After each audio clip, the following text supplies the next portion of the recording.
La Vegas, Nevada. Hilton Hotel, 22 novembre 1986. Vendredi soir, 21 heures. L'air à l'intérieur de l'arène est chargé d'électricité. 8500 personnes ont rempli le pavillon. Mais ce soir, il ne s'agit pas de la foule. Il s'agit d'un jeune homme de 20 ans qui est sur le point de devenir le plus jeune champion du monde, des poids lourds de l'histoire, ou d'être détruit en essayant. Trevor Berbick, 33 ans, un MMA, 88, 218 livres de muscles et d'expérience. Le champion du monde des poids lourds. L'homme qui a battu Muhammad Ali lors du dernier combat d'Ali. L'homme qui a survécu à Larry Holmes. L'homme qui compte 31 victoires professionnelles, qui a affronté les meilleurs et a toujours trouvé un moyen de gagner. Il est dans le vestiaire, les mains en train d'être bandées par son entraîneur, regardant dans le miroir avec la confiance de quelqu'un qui a tout vu. Son entraîneur mentionne l'adversaire. Berbick rit. « Ce n'est qu'un gamin, » dit Berbick, la voix pleine de mépris. 20 ans. Il ne sait pas ce que c'est d'être sur un vrai ring avec un champion. Il ne sait pas ce que c'est de prendre un coup d'un vrai homme. Je vais lui donner une leçon ce soir. Je vais lui montrer que ce n'est pas un endroit pour les enfants.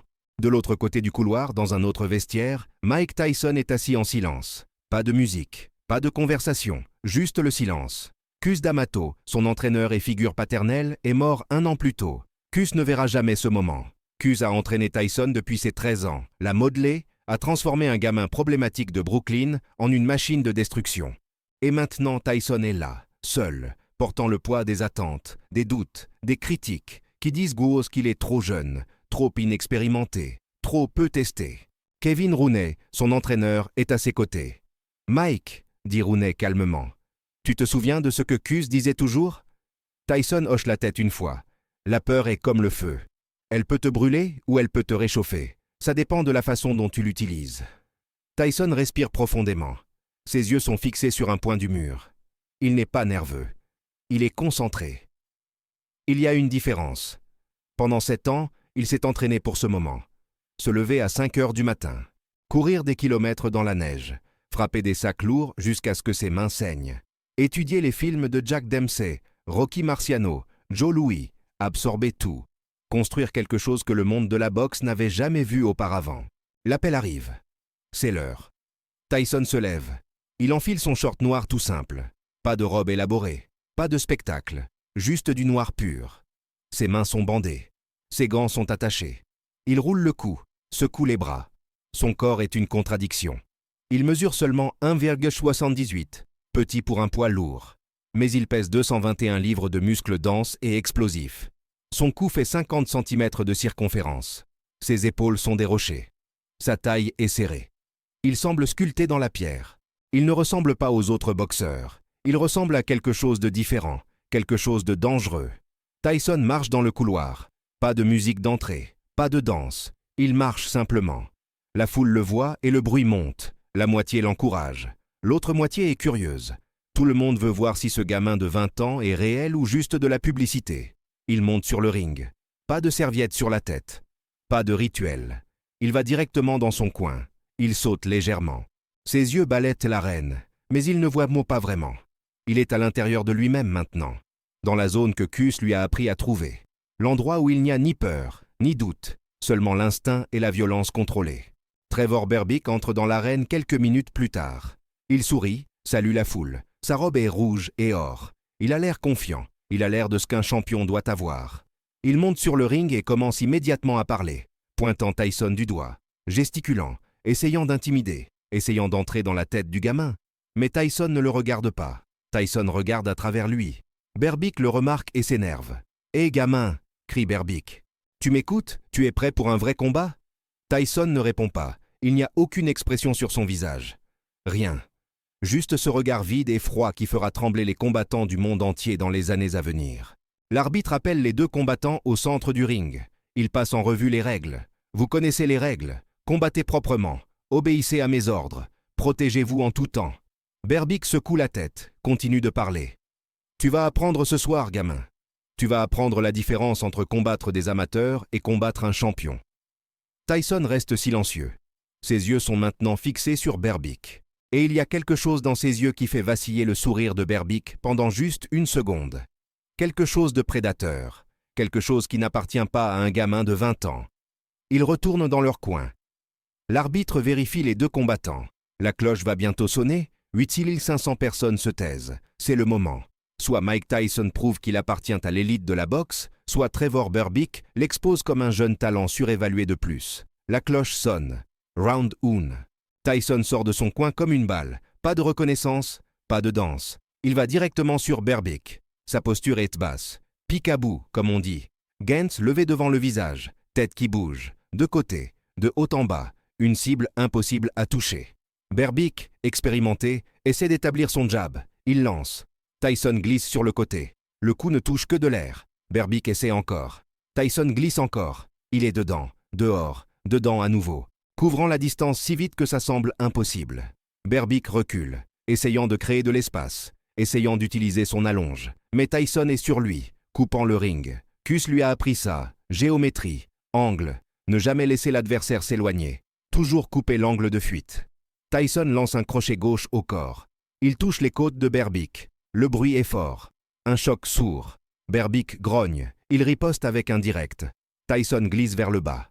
Le coup passe au-dessus de sa tête. Et puis Tyson explose vers le haut. Un uppercut. Il touche le menton de Berbick. La tête de Berbick part en arrière. Ses yeux s'écarquillent. C'est le coup le plus fort qu'il ait jamais pris. La foule explose. 30 secondes de combat et Tyson a déjà marqué son territoire. Berbick essaie de se regrouper. Il tourne, essayant de s'éclaircir les idées, essayant de se souvenir de son expérience. Mais Tyson ne lui laisse pas le temps. Il avance. Combinaison. Crochet gauche, direct droit, crochet gauche encore. Chaque coup lancé avec intention. Chaque coup conçu pour détruire. Berbick bloque certains. D'autres passent. Tyson attaque le corps maintenant, martelant les côtes, brisant la volonté. Cus disait toujours « Tue le corps et la tête meurt ». Berbick essaie de clincher. Il agrippe Tyson. L'arbitre les sépare. Boxer. La cloche sonne. Fin du round 1. Berbick retourne dans son coin. Il respire lourdement. Son entraîneur crie des instructions. Utilise ton jab. Garde la distance. Ne le laisse pas entrer. Mais les yeux de Berbick racontent une autre histoire. Il est inquiet. Ce n'est pas un gamin. C'est autre chose. Dans le coin de Tyson, Rooney est calme. Parfait, Mike. Continue comme ça. Presse-le. Ne le laisse pas respirer. Tyson hoche la tête. Il n'est pas fatigué. Il transpire à peine. Il pourrait faire ça pendant 15 rounds. Il a été construit pour ça. Round 2. La cloche sonne. Tyson sort à nouveau. Même intensité. Même pression. Berbick essaie d'être plus malin. Il essaie de jabber et de bouger. Mais Tyson lit tout. Cus lui a fait étudier des milliers d'heures de films. Chaque tendance, chaque schéma. Tyson sait ce que Berbick va faire avant que Berbick ne le sache. Berbick lance un jab. Tyson glisse et lance un crochet qui touche la tempe de Berbick. Les jambes de Berbick vacillent. Il chancelle sur le côté. L'arbitre regarde de près. Berbick lève les mains. « Je vais bien. » Mais il ne va pas bien. Ses yeux sont vitreux. Tyson est immédiatement sur lui. Combinaison de 3 coups. Crochet, direct, uppercut. Tous touchent. Berbick est contre les cordes maintenant. Essayant de se couvrir. Essayant de survivre. Tyson déverse des coups. Corps, tête, implacable. Mécanique. Chaque coup lancé à pleine puissance. L'arbitre est sur le point d'intervenir, mais la cloche sonne. Berbick est sauvé par la cloche. Il chancelle vers son coin. Son visage est enflé. Il saigne du nez. Son entraîneur essaie de le motiver. « Tu dois te reprendre. Tu es le champion. Batte-toi comme un champion. » Mais Berbick sait. Ce n'est pas un combat. C'est une exécution. Tyson est dans son coin. Rooney sourit. « Encore 1 ou 2 rounds, Mike. Il est fini. » Tyson ne sourit pas. Il ne célèbre pas. Il attend simplement, attendant de terminer ce qu'il a commencé. La cloche sonne. Le round 3 commence. Ce sera le dernier round de Trevor Berbick en tant que champion du monde des poids lourds. Tyson avance. Berbick essaie de tenir bon. Il lance une combinaison. Mais c'est lent. C'est faible. Tyson glisse, contre-attaque. Un crochet gauche touche Berbick sur le côté de la tête. Le corps de Berbick se fige. Il tombe. Pas à terre, mais sur le côté. Il touche la toile. L'arbitre commence à compter. 1, 2, 3. Berbick essaie de se relever. 4, 5. Il se met debout. Ses jambes sont instables. L'arbitre essuie ses gants. Regarde dans ses yeux. « Tu peux continuer ?» Berbick hoche la tête. « Oui. » Mais son corps dit le contraire. L'arbitre signale de continuer. Tyson n'attend pas. Il attaque, direct du droit. Il touche net le menton de Berbick. Berbick tombe à nouveau. Cette fois, c'est pire. Il touche la toile et essaie de se relever. Mais quelque chose ne va pas. Ses jambes ne fonctionnent pas. Il se met debout, mais ses jambes cèdent. Il retombe, il se relève encore, retombe encore. Il chancelle comme un ivrogne. À gauche, à droite, en avant. Il ne trouve pas l'équilibre. Il tombe une troisième fois. L'arbitre en a assez vu. Il agite les bras. C'est fini. C'est fini. C'est un knock-out technique. Mike Tyson, à 20 ans, 4 mois et 22 jours, est le plus jeune champion du monde des poids lourds de l'histoire.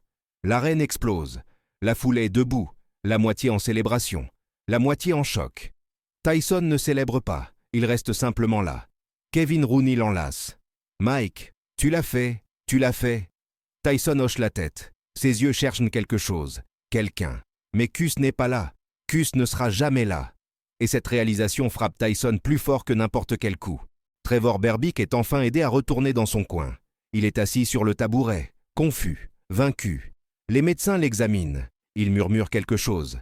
Ce n'est qu'un gamin. Comment? Comment un gamin a fait ça? Mais Tyson n'est pas qu'un gamin. Il ne l'a jamais été. Il a été forgé dans la pauvreté de Brooklyn, modelé par Cus D'Amato, construit à partir de milliers d'heures de travail brutal. Il est le produit d'une obsession, d'un dévouement et d'un talent naturel si rare qu'il n'apparaît qu'une fois par génération. La ceinture est apportée sur le ring. Le promoteur la passe autour de la taille de Tyson. Mike Tyson, le nouveau champion du monde des poids lourds. Tyson regarde la ceinture. C'est le moment pour lequel il s'est entraîné toute sa vie. C'est le rêve de Cus. Et pendant un instant, juste un instant, quelque chose se brise. Une larme coule sur le visage de Tyson. Il l'essuie rapidement. Mais les caméras capturent. Le monde voit. Le gamin le plus effrayant de la boxe, pleurant pour la seule personne qui a cru en lui quand personne d'autre n'y croyait. La presse envahit le ring. Microphone poussé vers son visage. « Mike, comment te sens-tu? Que veux-tu dire à Trevor Berbick ?» Tyson regarde les caméras. Sa voix est douce, presque un murmure. « Je dédie cela à Cus D'Amato. Il a rendu tout cela possible. Il m'a tout appris. J'aurais voulu qu'il soit là. Mais il est là. Il est toujours là. » Et puis Tyson quitte le ring. Sans spectacle, sans longue célébration. Il s'en va simplement. Trevor Berbick sortira du vestiaire 30 minutes plus tard. Il parlera aux reporters. « Ce n'est qu'un gamin », dira encore Berbick. Mais cette fois, il n'y a pas de mépris. Seulement du respect. Seulement de l'admiration. Ce n'est qu'un gamin, mais il combat comme un démon. Je n'ai jamais ressenti une telle puissance. Je n'ai jamais vu une telle vitesse. Il va dominer ce sport pendant les 10 prochaines années. Berbick avait raison. Mike Tyson deviendrait le combattant le plus dominant de son époque. Il détruirait adversaire après adversaire. Il deviendrait un phénomène culturel. Mais tout a commencé ici, à Las Vegas, le 22 novembre 1986. La nuit où Trevor Berbick a appelé Mike Tyson juste un gamin. La nuit où ce gamin a prouvé qu'il était bien plus que ça. La nuit où le monde a réalisé qu'une nouvelle ère de la boxe avait commencé. Et plus rien ne serait jamais comme avant.